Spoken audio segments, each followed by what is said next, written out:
En ce moment même, vous ne ressentez pas la gravité. Je sais que lorsque vous entendez cela, vous avez envie de dire « Quelle absurdité !» Mais écoutez-moi.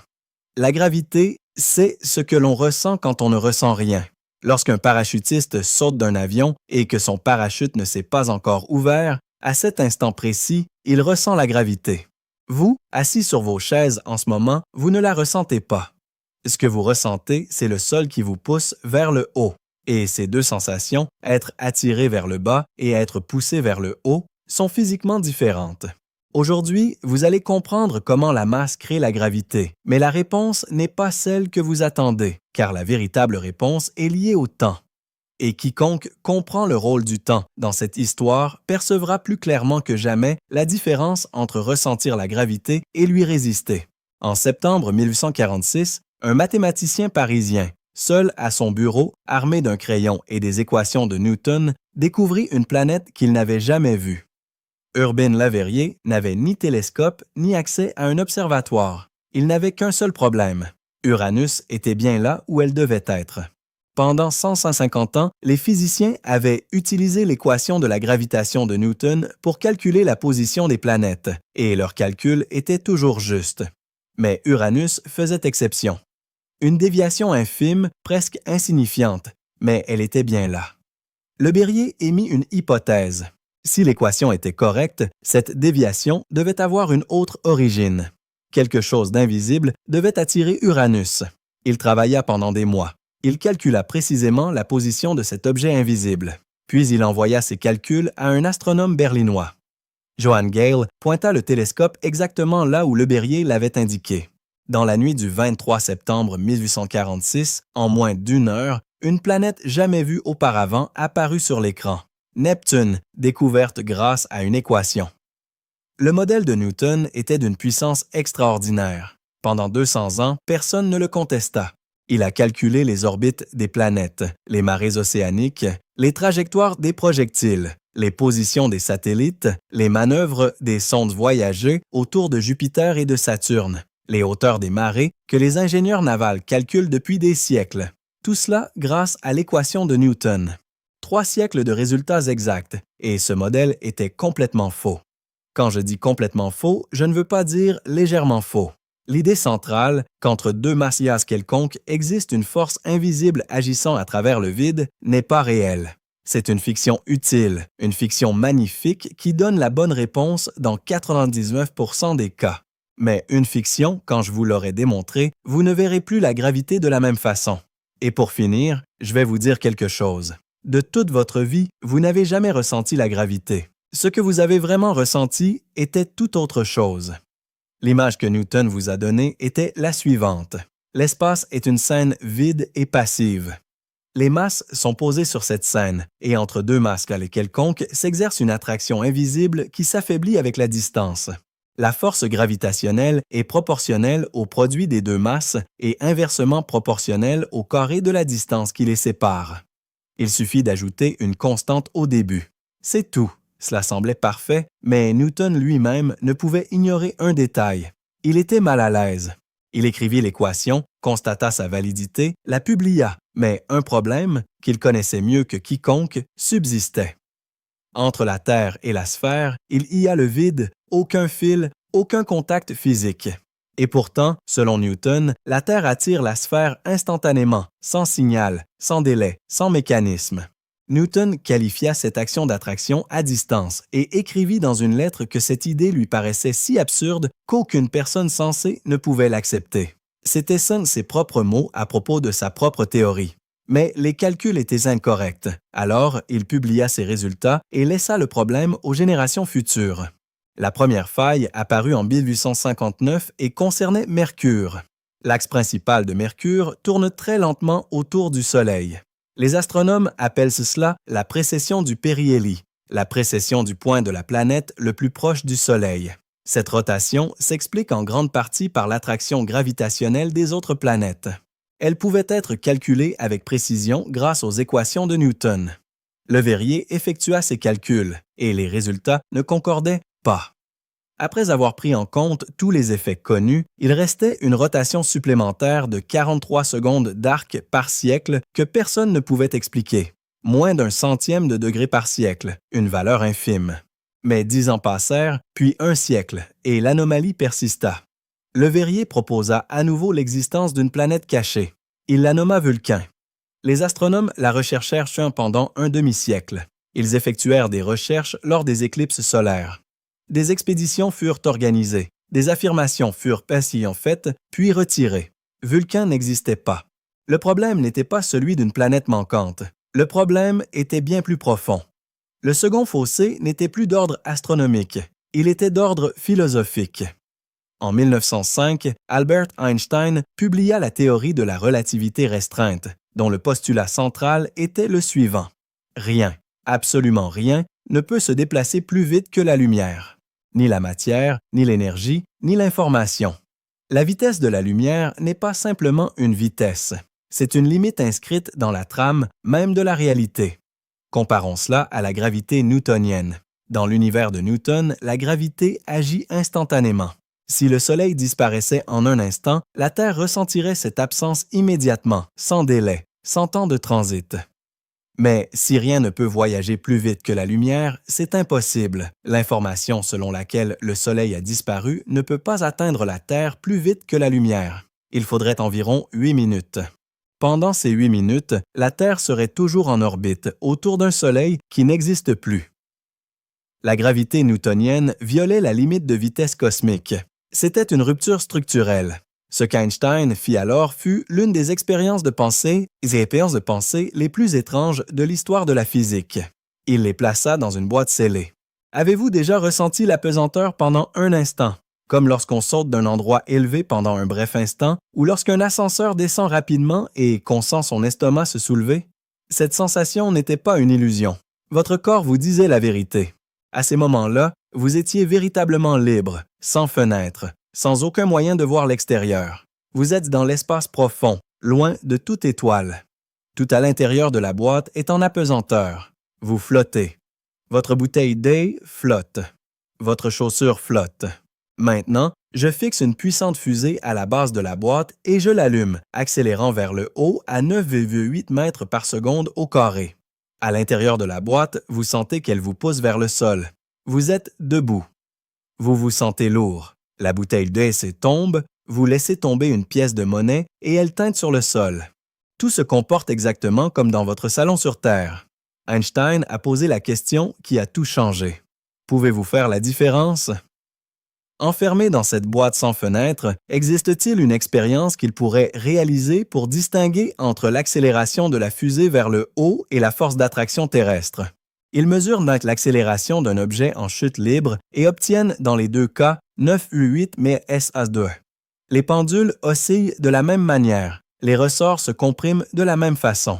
Einstein déclara « Non, les deux situations sont physiquement identiques, pas seulement similaires, pas seulement difficiles à distinguer, identiques. » Il appela cela le principe d'équivalence que l'on pourrait résumer ainsi. La gravité et l'accélération sont une seule et même chose. Il affirma plus tard que c'était la plus belle pensée de sa vie. Cette observation soulevait une question que personne ne s'était posée pendant 200 ans, car la réponse semblait trop évidente. Pourquoi tout tombe-t-il à la même vitesse? Galilée le démontra vers 1190. Une pierre lourde et une pierre légère, lâchées de la même hauteur, touchèrent le sol simultanément. En négligeant la résistance de l'air, un boulet de canon et une plume tombent exactement à la même vitesse. Tout le monde le sait, mais vous êtes-vous déjà demandé pourquoi? Dans l'équation de Newton, la force gravitationnelle exercée sur un objet est proportionnelle à sa masse. Un objet plus lourd subit une attraction plus forte, mais l'accélération est égale à la force divisée par la masse. Par conséquent, l'objet le plus lourd possède également une plus grande inertie, c'est-à-dire une plus grande résistance au mouvement. L'attraction plus forte et la résistance plus grande s'annulent exactement, et tout tombe à la même vitesse. Mais pourquoi s'annulerait-elle? La masse gravitationnelle et la masse inertielle sont des propriétés logiquement distinctes. L'une mesure la sensibilité d'un objet à la gravité, l'autre mesure la difficulté à le déplacer. Il n'y a aucune raison évidente pour qu'elles soient identiques, et pourtant elles le sont à la 13e décimale près. Dans la théorie de Newton, c'était une coïncidence magnifique et inexplicable. Dans la théorie d'Einstein, ce n'était pas une coïncidence. C'était inévitable, car si la gravité est une géométrie et non une force, alors tout objet suit la même trajectoire, quelle que soit sa masse. La trajectoire est une propriété de l'espace, non de l'objet. Cette mystérieuse coïncidence, vieille d'un demi-siècle, a été résolue comme un effet secondaire de la nouvelle théorie. C'est le signe d'une intuition juste. Einstein a repris cette idée et l'a approfondie. Vous êtes à l'intérieur de la boîte en accélération. Un laser situé sur la paroi de gauche projette un faisceau horizontal vers la paroi de droite. Un observateur extérieur voit la lumière se propager en ligne droite, mais la boîte accélère vers le haut. Lorsque la lumière atteint la paroi de droite, la boîte s'est légèrement déplacée vers le haut. Vu de l'intérieur, le faisceau frappe la paroi de droite un peu plus bas. Le faisceau est alors dévié vers le bas. Si l'accélération et la gravité sont identiques, la gravité doit également dévier la lumière. Réfléchissez-y. La lumière est sans masse. Dans l'équation de Newton, l'une des masses serait nulle, et 0 multiplié par n'importe quel nombre donne 0. Newton affirme donc que la lumière est totalement insensible à la gravité. Einstein affirme « Non, c'était une prédiction audacieuse et vérifiable ». En 1919, Arthur Eddington photographia les étoiles apparaissant près du bord du Soleil lors d'une éclipse totale. Si la gravité du Soleil courbait la lumière des étoiles passant à proximité, celle-ci devait apparaître légèrement décalée par rapport à leur position réelle. Eddington mesura ces décalages. Ils correspondaient à la prédiction d'Einstein. Newton s'était trompé, mais l'essentiel de l'histoire n'était pas relaté dans les journaux. Cela s'était produit 4 ans plus tôt dans le cadre des travaux d'Einstein. Vous souvenez-vous de Mercure? Cette précession supplémentaire de 43 secondes d'arc par siècle que personne n'avait pu expliquer pendant un demi-siècle. En novembre 1915, Einstein acheva la formulation définitive de ses équations de champ. L'une de ses premières actions fut de les appliquer à l'orbite de Mercure. Il effectua ses calculs et le résultat fut précisément de 43 secondes d'arc par siècle. Précisément. Einstein écrivit plus tard qu'à la vue de ce résultat, son cœur s'emballa. Il dit avoir été fou de joie pendant des jours. À cet instant, il sut. Nous avions trouvé la bonne théorie. Oubliez les forces, oubliez l'attraction, oubliez les fils invisibles qui traversent le vide. Tout cela a disparu. La masse courbe le temps. Non pas métaphoriquement, mais littéralement, physiquement, de manière mesurable. La vitesse à laquelle les secondes s'écoulent, le rythme réel du temps qui passe, est modifié par la présence de masse. Richard Feynman avait coutume de poser une question à ses étudiants. Non pas « Qu'est-ce que la gravité ?» mais « Pourquoi tombez-vous ?» Ceux qui répondaient disaient généralement « Parce que la Terre vous attire ». Feynman acquiesçait, sans être satisfait. Et que signifie cette attraction? Quel était le mécanisme? La plupart restaient silencieux. Pour Feynman, connaître le nom de quelque chose n'était pas la même chose que le comprendre. Tout le monde connaissait le nom de la gravité. Mais le mécanisme était la question à laquelle personne n'avait pu répondre depuis Newton. Einstein a répondu à cette question avec un langage totalement nouveau, et cette réponse a rendu le mot « force » complètement superflu. La preuve de tout cela ne se trouve pas dans un laboratoire lointain. Elle se trouve dans quelque chose que vous avez probablement déjà dans votre vie, votre poche. Prenez 2 objets identiques. Les horloges atomiques. Ce sont les instruments les plus précis jamais fabriqués par l'homme. Elles accusent un retard d'environ 1 seconde tous les centaines de millions d'années. Placez-en une au sol et l'autre au plafond. Attendez quelques jours. L'horloge au sol prendra du retard. Elle affichera une heure légèrement antérieure à celle du plafond. La différence est presque imperceptible, si infime qu'aucun instrument ne permet de la mesurer directement sur des distances quotidiennes. Pourtant, elle est bien réelle et ne résulte pas d'une erreur de mesure. Le temps lui-même s'écoule plus lentement près de la Terre. Ce phénomène a été mesuré pour la première fois en 1959 à Harvard. Il ne s'agit pas d'une simple spéculation. Vous en êtes soumis quotidiennement sans même vous en rendre compte. Le système Gay-EPS doit précisément corriger cet effet. Sans cette correction, votre position se décalerait d'environ 10 km par jour. Lorsque votre téléphone vous indique la rue à emprunter, il se base sur la théorie d'Einstein et non sur les lois de Newton. Tout objet dans l'univers est en perpétuel mouvement dans l'espace-temps. En ce moment même, vous êtes en mouvement assis sur votre chaise, immobile dans l'espace. Pourtant, ils avancent dans le sens du temps. Leur horloge biologique avance, leurs cellules vieillissent, et le temps ne s'écoule pas à la même vitesse partout. Près de la Terre, il s'écoule un peu plus lentement, plus loin, un peu plus vite. Il y a une différence, une inclinaison dans la vitesse du temps, comme deux rivières, qui coulent ici à des vitesses différentes, l'une lente dans la vallée, l'autre plus rapide en montagne. Imaginez tenir une balle de tennis près du plafond de votre chambre. La balle ne se déplace pas dans l'espace, mais le temps qui s'écoule à des vitesses différentes autour d'elle, plus lentement en bas, plus vite au-dessus. Cette différence incline la géométrie de l'espace-temps. Le chemin le plus direct à travers cette géométrie inclinée est une courbe vers le bas. Les physiciens appellent ce chemin une géodésique, le chemin le plus droit possible dans un espace courbe. Aucune force ne retient la balle, rien ne la tire. La balle suit simplement la ligne la plus droite possible, et cette ligne pointe vers le bas. Ils le perçoivent comme la balle qui tombe, comme la gravité, mais la balle ne ressent rien. S'ils étaient au-dessus de la balle, ils seraient en apesanteur, sans sensation de force, de pression, d'attraction. La balle est dans l'état le plus naturel. L'état de mouvement permis par l'univers. La chute libre le long d'une géodésique. Ceux qui ressentent cette force, c'est vous, debout sur le sol. Le sol exerce une pression sur vos chaussures exercent une pression sur vos pieds. Votre squelette transmet cette pression vers le haut à travers votre corps. Ce que vous ressentez, c'est la force électrique entre les atomes du sol et ceux de vos chaussures. Cette force vous empêche de suivre votre trajectoire naturelle, qui serait de tomber librement vers le centre de la Terre. Selon Newton, la balle est forcée et la personne debout sur le sol est immobile. Selon Einstein, c'est exactement l'inverse. La balle est libre, sans contrainte, dans son mouvement naturel. La personne au sol est poussée vers le haut, déviée de sa trajectoire naturelle par la rigidité du sol sous ses pieds. Il ne s'agit pas d'une réinterprétation. Les deux modèles aboutissent à des prédictions différentes, et ce sont ceux d'Einstein qui correspondent aux résultats expérimentaux les uns après les autres.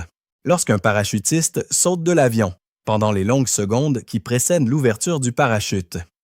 Le parachute est dans son état de mouvement le plus naturel. Dans l'univers, un objet suit une géodésique dans l'espace-temps courbe. Il est libre. Dès que le sol l'arrête et l'accélère, il ressent l'impact, il ressent le poids. Il n'est plus libre. Dans ce cas, la gravité n'est pas une force. C'est ce qui apparaît lorsque des forces sont appliquées et qu'un objet glisse le long de la courbe de l'espace-temps. Je tiens à être honnête, car vous méritez la vérité plus que le confort. Nous ne comprenons pas pleinement ce phénomène. Einstein nous a légué les équations du champ, une relation entre la courbure de l'espace-temps et tout ce qui la génère. La masse, l'énergie, la pression. Ces équations prédisent les ondes gravitationnelles, la déviation de la lumière, la précession de Mercure, l'expansion de l'univers, les trous noirs. Chaque prédiction a été confirmée, mais les équations n'expliquent pas le mécanisme. Imaginez. Si vous posez une boule de bowling sur un lit d'eau, le lit s'enfonce. Vous pouvez écrire une équation qui décrit cet enfoncement et cette équation fonctionne. Mais la raison pour laquelle votre lit s'enfonce, c'est qu'il est constitué d'une membrane flexible remplie d'eau. Comprenez-vous le mécanisme? Quel est le mécanisme de l'espace-temps? Personne ne le sait. Celui qui résoudra ce problème entrera dans la légende aux côtés de Newton et d'Einstein. Certes, la masse courbe aussi l'espace, mais cette courbure est négligeable pour tout ce qui se déplace lentement par rapport à la vitesse de la lumière. Et tout dans votre vie quotidienne se déplace lentement par rapport à la vitesse de la lumière. Pour les objets lents, la courbure du temps est prépondérante. Les objets ne tombent pas parce que l'espace s'est courbé, mais parce que le temps est caflé. Prenons un exemple chiffré. La différence de vitesse du temps entre votre tête et vos pieds est presque inimaginable. À seulement 1,8 mètres de hauteur, cette différence est inférieure à la 13e décimale. Et pourtant, cette différence produit une accélération de 9,8 mètres par seconde au carré, suffisante pour vous clouer au sol et vous briser les os en cas de mauvaise réception. L'effet de levier du temps est extraordinaire. Une différence presque imperceptible dans la vitesse du temps produit une force qui semble colossale. Le noyau terrestre est environ 2,5 ans plus jeune que sa surface. Les 4,5 milliards d'années d'existence de la planète, sous le poids gravitationnel de toute cette masse qui la surplombe, ont fait que le temps s'est écoulé plus lentement au cœur. Le noyau est physiquement, mesurablement, plus jeune que la croûte. Durant toute votre vie, depuis votre naissance jusqu'à cet instant, vous n'avez jamais ressenti la gravité. Ce que vous avez ressenti continuellement et sans interruption, c'est la force électrique de la matière solide qui vous repousse, vous empêchant de tomber librement dans l'espace-temps courbé. Le poids que vous sentez dans vos jambes lorsque vous vous levez, la pression sur votre dos lorsque vous vous allongez, le bruit sourd à l'atterrissage après un saut. Rien de tout cela n'est la gravité. C'est la force de répulsion entre les atomes. La gravité, c'est ce que vous ressentez quand vous ne sentez rien. La gravité, c'est l'expérience du parachutiste avant l'ouverture du parachute. La gravité, c'est l'astronaute dans la station spatiale. La gravité, c'est l'apesanteur. Il s'éclaircit la gorge. Et ce que nous appelons ressentir la gravité était en réalité la sensation de sa résistance. Le langage courant exprime exactement l'inverse. Nous disons que nous ressentons la gravité, mais en réalité, nous ne la ressentons jamais. On ressent une résistance. Si cela ne change rien à votre perception du sol sous vos pieds, c'est que j'ai échoué. Mais je crois que si.